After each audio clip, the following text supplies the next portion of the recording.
Well, I will say, edit this in the beginning. Before you watch this, watch the show. I'm Kumail Nanjiani. I'm Emily V. Gordon. And I am Lee Eisenberg. And we are talking about an episode of Little America called The Rock, which we all wrote together. $65,000 for this? It's a steal. Well, yeah, it's only $65,000, but you see The Rock, right? Little America is an anthology series that is 8 stories that are based on the actual true stories of immigrants who have come to America that are dramatized by us and a team of other people. This episode is about a guy who lives in Yonkers with his family. They live in an apartment, and he wants to buy his first house in the States. And he's looking with a realtor, and he can't afford anything. And he finally finds a property that has an 8,000 square foot rock on it. And he's like, all right, I'll get rid of the rock, and then I'll build my dream house. Him and his family are from Iran, and this episode is really about this man trying to defeat this indestructible rock. It is not about Dwayne "The Rock" Johnson. It would have been great if we'd gotten him to just stand there for a whole half hour. Then we blow up the rock. Yeah. Great time to invest right here in Yonkers. It's exactly like New York, but less loud and much cheaper. The city that sleeps. I think this scene represented one beat going from I've got a great credit score, I've got some money, My credit score is 710. to being like, oh, this is going to be much harder than I thought. And it's only $610,000. At the end of that beat, finding a solution. $65,000 for this? It's a steal. We want to show with this sequence, one, what his problem is, but also his attitude. As each house he goes to, you see that he's like, that's okay, I can work with it, I can work with this, I can work with this. And that's sort of who he is. This is where we will live. I know I wrote at least maybe the first version of this that Ronnie's described as 40s, poofy hair, mile a minute. And then in the later version, Ronnie is described as 40s, poofy hair, uncomfortable smile. Things have shifted a little bit. This is the place. Bang for your buck, only going up, up, up. What I hate doing in any draft of anything is describing someone physically. Can I say something? Yes, please. Poofy hair is a physical description. Thanks, guys. You're right. But to me, poofy hair signifies so much about a human being. Sure. I think you always want something that you can kind of instantly picture what that person would be like. It's also, she's a realtor, and we sort of have an image of what a realtor is like in our heads, and certainly this description sort of plays into that. This is the one. 3 bedrooms, 2 baths, and oh my gosh, there is the most charming attic with this beautiful floral paper. You're not going to believe it. By the way, I'm incredibly lazy. Ronnie is my mother's name. And so when you're trying to come up with character names, you're like, okay, well, Ronnie. We'll figure it out later. Yeah, we'll figure it out later. Well, it's obviously not going to be my mom's name. That's great. So basically, the original draft, what we had was he's going to different properties, and each one is slightly cheaper, but well outside of his range. And we just thought it would be a funny montage sequence of him like tempering his expectations every scene, and we had sort of a funny beat in each house that he goes to. We see the houses shrink, we see the prices shrink, until it just becomes a rock that he can finally afford. However, the reality of budgeting and scheduling meant that we had to compress it into one house. Just one house. What happens when you start looking at a production schedule is, do you guys want to do the montage where you're seeing 8 different houses, or do you want to do 15 other scenes? Yep. And you're like, well, I guess we should maybe have an ending to the show. Montages look great on the page because it's so short. Yep. And then each time that there's a sentence that says a different place. So It's a different place. Yeah. I think we also converted it from square feet to meters. When he thinks about his place in Iran, he probably thinks of it in meters and not in square feet. That's the kind of attention to Yeah, detail that you get is. when you get us on the job. Eventually. I wrote the not at script, first. and then Kumail and Emily came in and said, you know what if it was meters? That was That's our really our one contribution. contribution. Yeah. And then we poofy split hair. the money. And for these reasons, I'm out.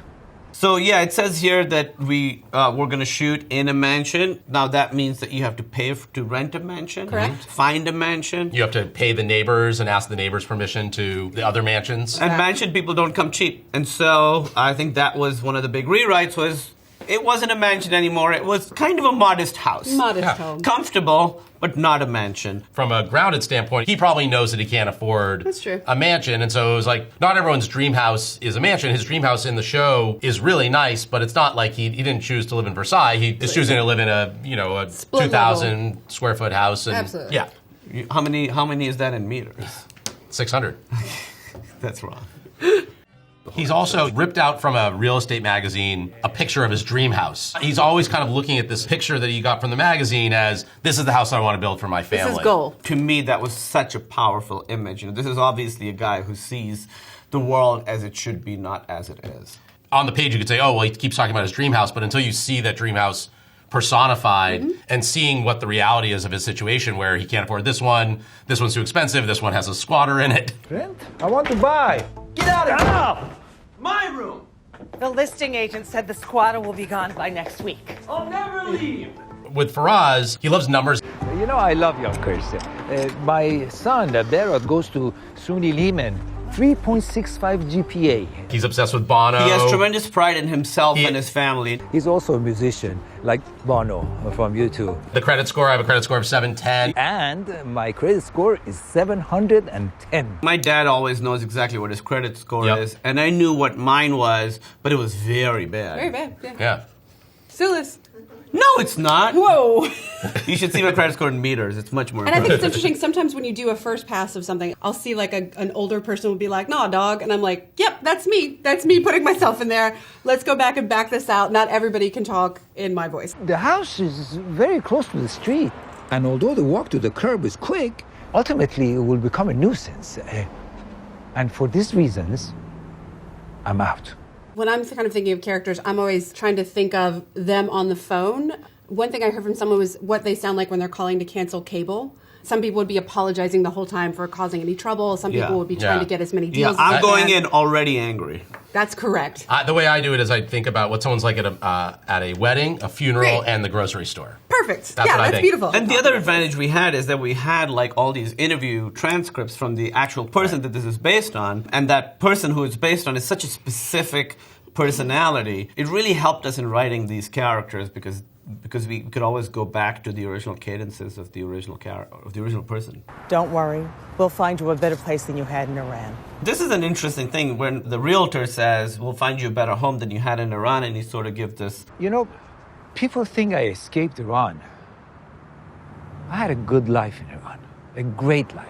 To us, that was a very important little moment. And as you can see, it's completely unchanged from the first draft to the shooting draft, because to us, that was a little bit the thesis of the show, which was there's a certain way that immigrant stories are portrayed in pop culture, and that's not what we're going to do. People always think that an immigrant to America is escaping something and running from something horrifying to come to America. And that is not the case with this character. That's not the case with this family. This guy had an amazing life. He just wants to have an amazing life in a new country.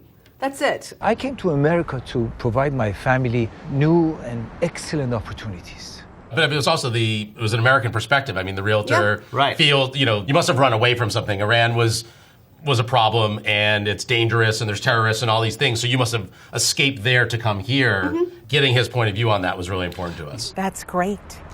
I'm sorry, I didn't mean anything by it. It's okay. I like this little beat here because it's not really essential to the story Not at all. beats, really. Right. So my favorite scenes in movies and TV shows, the ones I really remember, are those like little moments that aren't essential. You could take that out and people wouldn't really ask for it. But the fact that it's there, it just draws people's attention to it more. That was my choice. So please, don't feel sorry for me.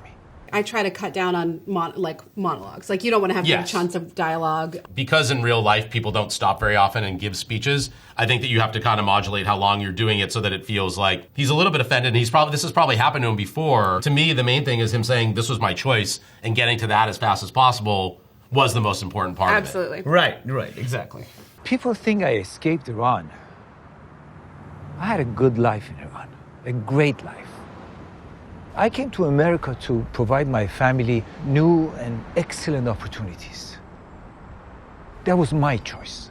Well, the other thing that happens is, honestly, when you're sending in a script to somebody, you have to cut down extra lines. That's the last thing every writer does, is try and like remove lines to make it look a little shorter than it is. Because if they see, they're like, oh, it's 40 pages, that's going to be a lot of money. Same exact script with just some words taken out, 35, a lot more reasonable. It's the best feeling when you can delete just a little and then one page comes up and my you see God. that page count go down. Woo! Like, I'm surprised that we let one word go Stylish. to the next page. Yeah, the word. So a period here, and then this is gone. And then you can capital even I. take out, it's not staged. It's just empty, and then It looks- boom, oh, stylish God. goes there. We and saved the page. We just saved Apple so much Oh my money. God, Feels they're so good. Now we can afford a mansion. Yeah.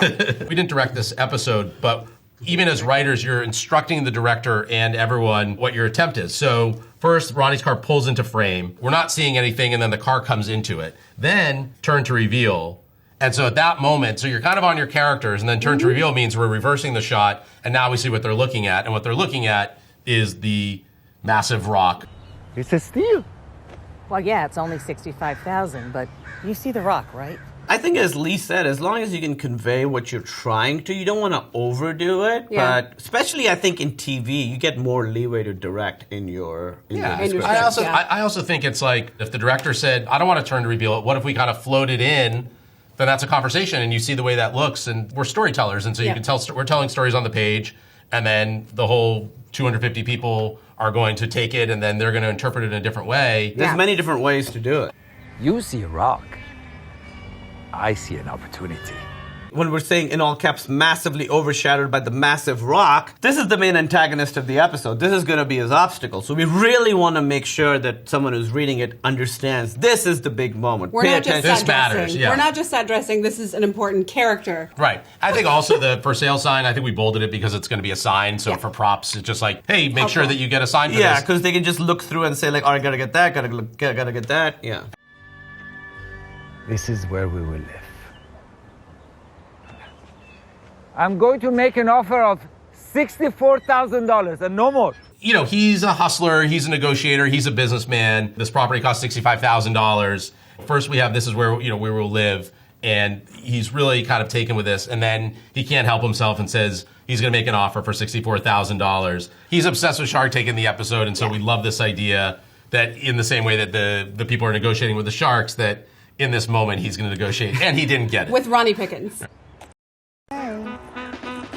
Every character is the hero of their own story. Yeah. So many writers just treat characters that have fewer lines like they don't matter. When I read scripts to hire writers, that's the first thing I see. Interesting. I think starting in a way is the hardest part of the script. Like you staring at an empty page. It's just Could be It's anything. so easy to writing. talk yourself out of it too. Yeah. Yeah. I think people get caught up in, I got to get this perfect. And we'll go, so I'm so rethinking Act 2. I'm not sure. There is a beauty in finishing something. It's going to suck. The first draft is always going to suck. So finish it, and then you can go back and fix it because then you've finished it.